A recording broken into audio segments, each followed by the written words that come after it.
Right when I was kind of getting into cameras about 2 to 3 years back, my grandma gave me her old Canon AE1 film camera. Unfortunately, it went from collecting dust at her house to collecting dust at my house.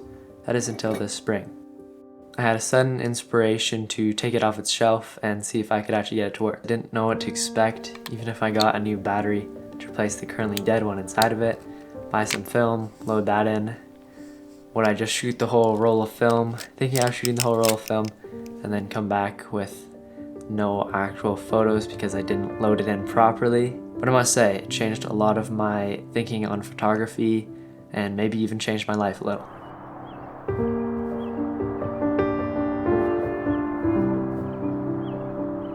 I really enjoyed this process of shooting film. I treated it as sort of a short-term time machine for myself, where I shot a roll over a span of like 1 to 2 months, and then I'll have to wait like another week after that to finally see my photos.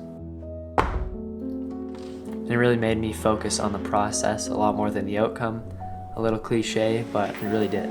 I think film photography is basically the embodiment of that statement, where there's really no instant gratification, and you shoot your photos, and then you have to wait a few weeks, and by the time you see it, you may have completely forgot about it. I think for me, it really comes down to a lot more than just the aesthetic look film gives. I really like the tactile shooting process, and I find that makes me a lot more excited to just go and shoot mundane things in everyday life rather than just like Instagram bangers.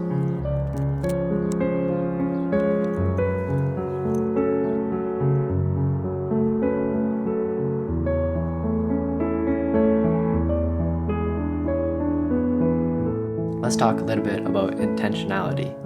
When shooting film, you have to pick a film stock that will dictate the colors that your final images will render out.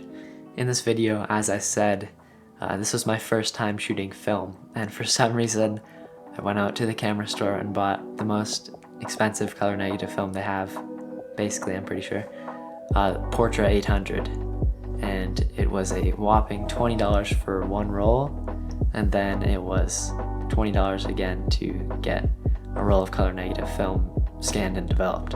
And if you wanted to get these photos printed, you'd again have to spend even more. So it was almost like I had to insert a toonie into my camera every time I wanted to shoot a photo, which made me think a lot more about my composition and if I'm setting the right exposure and focus for every image.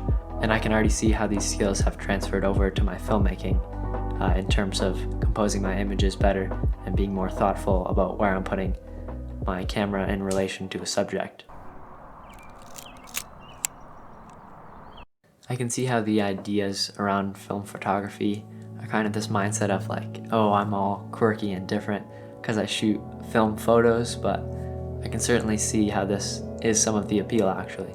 Basically everyone nowadays has a smartphone, and you probably have it on you right now, and because everyone has a smartphone, it's not going to be as exciting to take a photo on it because it's likely that everyone could kind of replicate a pretty similar looking photo. But film photography just becomes a lot cooler because of the extra effort and uniqueness that goes into it.